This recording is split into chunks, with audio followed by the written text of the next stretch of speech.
Hello दोस्तों, आप सभी का स्वागत है हमारे यूट्यूब चैनल एसएसए कोचिंग पे। दोस्तों, हम लोग सी टेट का एग्ज़ाम होने वाला है जनवरी में 21 जनवरी को, जो कि उससे रिलेटेड हम लोग प्रश्न करेंगे। जो कि यह सभी प्रश्न हैं एग्ज़ाम में आए हुए हैं और इससे ही रिलेटेड प्रश्न आते हैं, जो कि प्रीवियस ईयर के पेपर अगर आप लोग हल करते हैं तो सी टेट एग्ज़ाम पास करना आसान रहेगा। तो हम लोग चलिए स्टार्ट करते हैं। प्रीवियस ईयर के जो एनसीईआरटी से पूछे गए हैं प्रश्न, उससे हम लोग संबंधित प्रश्न करेंगे। तो चलिए आज हम लोग पहला प्रश्न करते हैं, जो कि यह आया हुआ प्रश्न है एग्जाम में। तो देखिए, कांच के जार तथा बोतलों को उनमें अचार भरने से पूर्व सूर्य की धूप में अच्छी तरह सुखाया जाता है, ऐसा क्यों किया जाता है? ऐसे प्रश्न ही पूछे जाते हैं। तो आपको बताना है इसमें कौन सा ऑप्शन सही होगा। उनके तापमान में वृद्धि करने के लिए, उन उन उनमें से धूल को हटाने के लिए, नमी को पूर्णतया हटाने के लिए और अचार को स्वादिष्ट बनाने के लिए। तो इसमें आपको बताना है कि जो कांच के जो जार होते हैं, शीशे के जो बर्तन होते हैं, उसको क्या धुलने के बाद क्या होता है, सुखाया जाता है धूप में रखकर। ऐसा क्यों किया जाता है? तो आपको बताना है कि ऐसा इसलिए किया जाता है क्योंकि उसमें जो पानी की मात्रा होती है उसको पूर्ण रूप से सुखाया जाता है, क्योंकि उसमें अचार रखने से क्या होता है कि खराब नहीं होगा, खराब होने का डर नहीं रहेगा। तो इसमें नमी होने के कारण क्या होता है, अचार खराब हो जाएगा, इसलिए उसे पूर्णतया सुखाया जाता है। तो इसमें जो ऑप्शन सही होगा हमारा थर्ड ऑप्शन सही होगा। ठीक, चलिए आगे चलते हैं। क्वेश्चन नंबर ये देखिए, रेनू की दादी उसे एक सूखा कुआं दिखाते हुए बताती है कि 15 से 20 वर्ष पहले कुएं में पानी था, लेकिन अब यह पूर्णतः सूख गया है। कुएं में पानी सूखने का एक का कारण क्या हो सकता है, यह इसमें से पूछ रही है।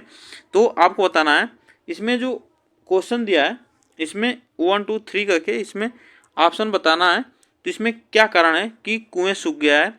तो देखिए, पेड़ों, कुएं तथा उनके आसपास के स्थान की मिट्टी को अब सीमेंट से ढक दिया गया है। तो यह बिल्कुल सही है। जो पहले के कुएं थे, अब 15-20 वर्ष पहले जो कुएं हुआ करते थे, अब सूखे जा रहे हैं। इसलिए क्योंकि आसपास के जो मिट्टी क्या होती है, आसपास की जो कुएं होते हैं उनको क्या होता है कि मिट्टी से ढक दिया जाता है, इसलिए वहाँ के कुएं सूख रहे हैं। और आसपास के इसमें देखिए सेकंड क्या कर रहा है कि आसपास के इलाके में बहुत सारे बोरिंग पंप लग गए हैं। सही बात है, इसलिए भी जो बोरिंग पंप हैं इसलिए भी कुएं सूख रहे हैं। और थर्ड इसमें देखिए, प्रत्येक व्यक्ति के घर में अब नल होने के कारण कोई भी कुएं का प्रयोग नहीं करता है, ऐसी बात नहीं है। इसमें जो ऑप्शन हमारा सही होगा, इसमें कौन सा ऑप्शन सही होगा? तो ये हमारा इसमें फर्स्ट ऑप्शन सही होगा, ठीक ना। यह फर्स्ट ऑप्शन हमारा सही है, लेकिन ऑप्शन इसमें हमारा क्या होगा, इसमें से लगाया जाएगा। इसमें फर्स्ट और सेकंड ऑप्शन हमारा इसमें सही होगा, ठीक ना। तो चलिए ऐसे प्रश्न पूछे जाते हैं सी टेट के एग्जाम में। चलिए आगे चलते हैं। बगुला भैंस पर बैठा है क्योंकि क्या करता है, जो बगुला है वह भैंस पर बैठा है। और यह ऐसे प्रश्न 1 नंबर का, इसको आप लोग वेरी इंपॉर्टेंट लगा लीजिएगा, क्योंकि इससे प्रश्न 1 नंबर का जरूर पूछा जाता है। 1 नंबर प्रश्न यहाँ से जरूर पूछा जाता है सी टेट के एग्जाम में। तो इसमें आप लोग बताइए, बकुला तथा भैंस में सहजीवी का संबंध है।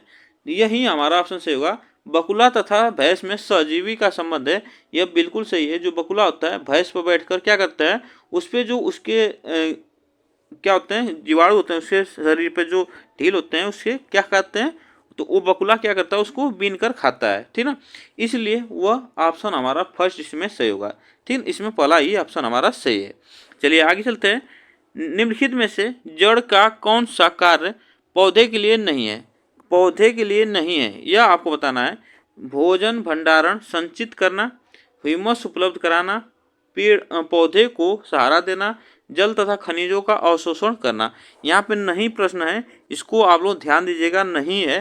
तो जो कार्य कौन सा पौधे का नहीं है, तो यह जो इसमें ऑप्शन कौन सा सही होगा, इसको आपको बताना है।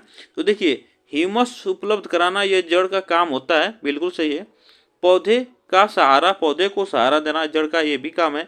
जल तथा खनिजों का अवशोषण करना ये भी बिल्कुल सही है, ठीक ना। क्या करना है, इसमें जो हमारा गलत ऑप्शन है वही हमारा ऑप्शन सही होगा। इसमें नहीं पूछा है तो नहीं वाला हमारा ऑप्शन यही सही होगा। जो भोजन है भंडारण संचित नहीं करता है पेड़, इसको आप लोग याद रखिएगा। चलिए आगे चलते हैं। क्वेश्चन नंबर देखिए, कर्णमल्लेश्वरी के विषय में नीचे दिए गए कथनों पर विचार कीजिए। तो कर्णमल्लेश्वरी से पूछा गया यह प्रश्न, इसमें आपको बताना है कौन सा ऑप्शन सही होगा, ठीक ना। तो देखिए, वह अंतर्राष्ट्रीय ख्याति प्राप्त भारोत्तोलन वेट लिफ्टर है, यह बिल्कुल बात सही है। कर्णमल्लेश्वरी जो थी वह वेट लिफ्टर थी, जो भारोत्तोलन करती थी, वो भी इंटरनेशनल लेवल पे। वह कर्नाटक की हैं, वह कहाँ की हैं, कर्नाटक की हैं, यह आपको बताना है। तो यह गलत है, वह कर्नाटक की नहीं है, ठीक। चलिए इसमें आगे चलते हैं। इसमें जो हमारा ऑप्शन इसमें फर्स्ट सही है, उसने अपने नाम बहुत से रिकॉर्ड बनाए हैं, वह 130 किलो तक का भार उठा सकती थी। तो यह सही बात है कि 130 किलो का भार उठा सकती थी, ठीक ना। आगे चलते हैं। जब वह 12 वर्ष की थी तभी से वह भार उठाने का अभ्यास करने लगी थी। तो इसमें ये भी हमारा सही ऑप्शन सही होगा, जो कि कर्णमल्लेश्वरी से पूछा गया प्रश्न है। इसमें आप लोग इसको याद रखिएगा। और यह कहाँ की रहने वाली थी, तो वह यह आंध्र प्रदेश की रहने वाली थी। इनको आप लोग याद रखिएगा, कर्णमल्लेश्वरी। इसमें जो ऑप्शन हमारा सही होगा, कौन सा ऑप्शन सही होगा, जैसे फर्स्ट, थर्ड और फोर्थ ऑप्शन हमारा सही है, तो इसमें सेकेंड ऑप्शन हमारा सही होगा, ठीक ना। इसमें ऑप्शन हमारा सेकेंड सही है। चलिए आगे चलते हैं। क्वेश्चन देखिए, सीढ़ीदार कुएं अथवा बावली, ठीक ना, सीढ़ीदार कुएं अथवा बावली से संबंधित निम्नलिखित में से कुछ कथन दिए गए हैं। इसमें आपको बताना है, कुछ कथन दिए गए हैं नीचे, तो इसमें आपको कौन सा ऑप्शन हमारा सही होगा, इसको आपको बताना है। तो देखिए, वे जल भंडारण तथा संरक्षण की पारंपरिक व्यवस्था है, ये भी बात सही है। जो बावली और कुएं हैं, यह जल भंडारण और संरक्षण की पारंपरिक पहले से व्यवस्था, इसकी व्यवस्था है, यह पारंपरिक मतलब पहले पूर्वजों से चली आ रही है। सामुदायिक स्रोत के रूप में उनका प्रयोग होता है, सामुदायिक स्रोत के रूप में इनका प्रयोग होता है, यह बिल्कुल गलत है। सामुदायिक स्रोत के रूप में यह नहीं प्रयोग होता है, इसको आप लोग याद रखिएगा। और सॉरी यहाँ पे ऑप्शन जो हमारा सही होगा फर्स्ट सही होगा। और सामुदायिक स्रोत के रूप में यह बिल्कुल सामुदायिक स्रोत के रूप में यह प्रयोग होता है, जो समाज के लोग हैं वहाँ उसका प्रयोग करते हैं, ठीक ना। तो यह सही है, फर्स्ट और सेकंड दोनों सही है। और उनका निर्माण मुख्यतः वर्षा रहित राज्यों में होता है, जहाँ पे इसका निर्माण किया जाता है, यहाँ पे इसका निर्माण किया जाता है जहाँ पे वर्षा मतलब कम होती है, इसलिए वहाँ पे इसका निर्माण किया जाता है कि पानी का संरक्षण किया, मतलब पानी का संरक्षण रखा जा सकते। और इसमें उनमें केवल संदूषित जल होते हैं, यह गलत है। तो इसमें ऑप्शन जो हमारा सही होगा, इसमें फर्स्ट, सेकेंड और थर्ड किसमें है, तो यही सेकेंड ऑप्शन हमारा सही होगा। आप लोग इसको याद रखिएगा, ठीक ना। चलिए आगे चलते हैं। बरली एक पारंपरिक कला का प्रकार है, बरली नामक स्थान किस राज्य में है। बरली एक क्या है, पारंपरिक कला है, यह किस राज्य में होता है, महाराष्ट्र में होता है, उड़ीसा में होता है, राजस्थान में होता है, बिहार में होता है, यह आपको बताना है। तो वर्ली एक पारंपरिक कला का प्रकार है, वर्ली नामक स्थान किस राज्य में है, इसको आपको बताना है। तो इसमें जो ऑप्शन कौन सा सही होगा, तो वर्ली एक महाराष्ट्र का पारंपरिक कला का प्रकार है, इसमें आप लोग याद रखिएगा यह महाराष्ट्र में होता है, यह पारंपरिक कला है, यह महाराष्ट्र की, आप लोग इसको भी याद रखिएगा। तमिलनाडु के निकट समीपवर्ती राज्य हैं, तो तमिलनाडु के निकट समवर्ती जो समीपवर्ती या निकटवर्ती राज्य जो हैं वह तमिलनाडु के कौन कौन हैं, इसमें आपको बताना है। गोवा, कर्नाटक, केरल, आंध्र प्रदेश, गोवा, कर्नाटक, केरल, गुजरात, कर्नाटक और केरल, कर्नाटक और आंध्र प्रदेश। तो तमिलनाडु के निकटवर्ती राज्य कौन से हैं, यह आपको बताना है। तो इसमें आपको बताना है, तो देखिए तमिलनाडु के जो निकटवर्ती राज्य हैं केरल है, कर्नाटक है और आंध्र प्रदेश, यह तीन राज्य हैं जो कि केरल के तमिलनाडु के निकटवर्ती राज्य हैं। इसमें जो ऑप्शन हमारा सही होगा फर्स्ट ऑप्शन सही है। चलिए आगे चलते हैं। निम्नलिखित में से किसकी सुनने की शक्ति इतनी तीक्ष्ण होती है कि वह वायु से पत्तों के हिलने की ध्वनि और घास पर किसी जानवर के चलने की ध्वनि में अंतर कर सकता है। यह एनसीईआरटी का टॉपिक है, इससे प्रश्न जरूर पूछे जाते हैं और यह बहुत अच्छा प्रश्न है। तो कौन अंतर कर पाता है, आपको बताना है। पत्ते के हिलने और घास पर किसी भी जानवर के चलने की ध्वनि, इसमें अंतर कर पाता है। बाघ है, गिद्ध है, रेशम का कीड़ा है, कुत्ता है, इसमें कौन सा है आपको बताना है। इसमें देखिए ऑप्शन जो सही होगा, यह गिद्ध नहीं हो सकता, गिद्ध तो आसमान में उड़ता है।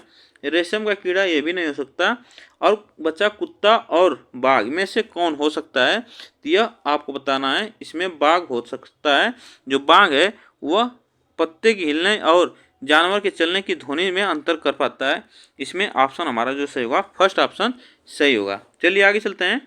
जब कोई व्यक्ति ट्रेन द्वारा अहमदाबाद से केरल की ओर यात्रा करता है तब वह अनेक सुरंगों को पार करता है। ये सुरंग डैश डैश पर्वतों में है। तो कौन सी पर्वतों में है यह सुरंग? विंध्याचल, अरावली, पश्चिमी घाट, पूर्वी घाट, इसमें आपको बताना है। तो यह सुरंग किस पर्वतों में है, आपको इसमें ऑप्शन कौन सा सही होगा, किसमें कौन सा ऑप्शन हमारा सही होगा। देखिए जो अहमदाबाद से केरल की यात्रा करता है तो उसमें थालघाट दर्रा होता है, थालघाट थालघाट थालघाट दर्रा होता है, पालघाट होता है, पालघाट होता है, भोर घाट होता है, भोर घाट, यह दर्रा होते हैं जो कि यह सुरंगों से होकर गुजरते हैं। तो यह कौन से है पर्वत? यह विंध्याचल पर्वत से होकर गुजरती है। इसको आप लोग याद रखिएगा। चलिए आगे चलते हैं। क्वेश्चन नंबर देखिए, पृथ्वी गोल है, वास्तव में पृथ्वी पर ऊपर नीचे कुछ नहीं है, ऊपर नीचे कुछ नहीं है, यह पृथ्वी है और इसके यह उत्तरी ध्रुव या दक्षिणी ध्रुव पे कुछ नहीं है, इधर और इधर, ठीक, केवल सापेक्ष होता है। हम भारत के लोग डैश डैश के लोगों के सापेक्ष उल्टे हो सकते हैं। तो इसमें आपको बताना है कि किस देश के सापेक्ष भारत के लोग उल्टे हो सकते हैं। अलास्का जो कि यूएसए, लीबिया, अल्जीरिया, अर्जेंटीना। तो इसमें से आपको बताना है कि भारत के लोग किस देश के सापेक्ष उल्टे हो सकते हैं। इसमें से आपको बताना है कौन सा ऑप्शन हमारा इसमें सही होगा। तो यह देखिए मैप से पूछा गया प्रश्न है और मैप भी एनसीईआरटी में दिया गया, इससे भी संबंधित प्रश्न पूछे जाते हैं जो कि बहुत महत्वपूर्ण होगा। इसमें जो ऑप्शन सही होगा हमारा, यही भारत के जो लोग होते हैं वह अर्जेंटीना के सापेक्ष उल्टे होते हैं, ठीक ना। तो इसमें जो ऑप्शन हमारा सही होगा, फोर्थ ऑप्शन सही है। आगे चलते हैं। मच्छरों के प्रजनन की रोकथाम के लिए ठहरे पानी पर तेल डालने की सलाह दी जाती है। ऐसा इसलिए है क्योंकि, इसमें आपको बताना ऑप्शन कौन सा सही होगा। तेल ऑक्सीजन की आपूर्ति को काट देता है जिससे मच्छरों का प्रजनन थम जाता है। मच्छरों का तेल द्वारा विकर्षित किया जाता है। मच्छर तेल द्वारा मर जाते हैं। मच्छर तेल की परत में फंस जाते हैं। तो आपको बताना है मच्छरों के प्रजनन की रोकथाम के लिए जो ठहरा हुआ पानी होता है वहाँ पे क्या होता है, उसमें तेल का छिड़काव किया जाता है क्योंकि वहाँ पे जो पानी में ऑक्सीजन की आपूर्ति कम हो जाए जिससे कि मच्छर का प्रजनन थम जाए। तो यह इसमें ऑप्शन हमारा फर्स्ट सही होगा, ठीक ना। इसमें ऑप्शन हमारा फर्स्ट सही है। चलिए आगे चलते हैं। निम्नलिखित में से कौन सा कीट मधुमक्खियों की भांति कॉलोनी में एक साथ नहीं रहता है? तो कौन सा है मधुमक्खियों की भांति कॉलोनी में नहीं रहता है? ततैया, चींटी, दीमक, मकड़ी। तो कौन सा है जो एक साथ नहीं रहता है? तो आपको बताना है। तो आप लोग पता है कि मधुमक्खियाँ जो होती हैं वो एक साथ रहती हैं और ततैया भी होती हैं वो भी एक साथ रहती हैं, चींटियाँ भी वो भी एक साथ रहती हैं, दीमक होता है वो भी एक समाज के साथ अपने समाज में रहती हैं, और जो मकड़ी है यह नहीं रहता है, यह मकड़ी अपना झाला बनाकर अकेले रहता है। तो इसमें जो ऑप्शन हमारा सही होगा यही फोर्थ ऑप्शन सही होगा जिसमें नहीं पूछा था। तो ऑप्शन हमारा फोर्थ सही होगा। आगे चलते हैं। ग्रामीण क्षेत्र के मकानों के ढांचे वहाँ की जलवायु मौसम की स्थिति से संबंधित होते हैं। एक गांव के मकानों के लक्षण नीचे दिए गए हैं। तो ये गांव के मकान के लक्षण हैं जो नीचे दिए गए हैं। तो देखिए मकान मजबूत बांस के खंभों पर बनाए जाते हैं। यह कहाँ बनाए जाते हैं? अंदर से भी मकान लकड़ी से ही बने होते हैं। सही बात है। मकान जमीन से लगभग 3 मीटर से 3.5 मीटर की ऊंचाई पर बने होते हैं। मकानों की छत ढालू होती है। सही बात है। यदि इस गांव में भारी वर्षा होती है तो वह गांव किस राज्य में होना चाहिए। तो ऐसे जो मकान बनाए जाते हैं यह किस राज्य में बनाए जाते हैं, यह किससे बचने के लिए, तो वर्षा से बचने के लिए यह मकान बनाए जाते हैं। यह कहाँ बनाए जाते हैं, असम में बनाए जाते हैं, उत्तर प्रदेश में बनाए जाते हैं, राजस्थान में बनाए जाते हैं या बिहार में। तो इसमें कौन सा ऑप्शन हमारा सही होगा, तो इसमें कौन सा ऑप्शन हमारा सही होगा, तो यह असम राज्य में बनाए जाते हैं, जो कि बांस के खम्भों पर यह मकान बनाए जाते हैं बरसात के दिनों में। तो इसमें जो ऑप्शन हमारा सही होगा यह फर्स्ट ऑप्शन सही होगा। चलिए आगे चलते हैं। कुडुक कहाँ के लोगों की भाषा है, कुडुक कहाँ के लोगों की भाषा है, मिजोरम, मणिपुर, अरुणाचल प्रदेश, झारखंड। तो कुडुक कहाँ के लोगों की भाषा है, इसको आपको बताना है, इसमें कौन सा ऑप्शन हमारा सही होगा। तो कुडुक कहाँ के लोगों की भाषा है, तो इसमें आप लोग बताइए। तो कुडुक समझ लीजिए यह किस राज्य की है, तो यह झारखंड राज्य की एक भाषा है जो कि वहाँ बोली जाती है झारखंड में। चलिए आगे चलते हैं। राष्ट्रीय पाठ्यचर्या की रूपरेखा 2005 के अनुसार निम्नलिखित में से कौन सी एक पर्यावरण अध्ययन की विषय वस्तु थीम है। तो आपको बताना है कौन सा इसमें से थीम है, भोजन, सौरमंडल, मौसम, ऊर्जा।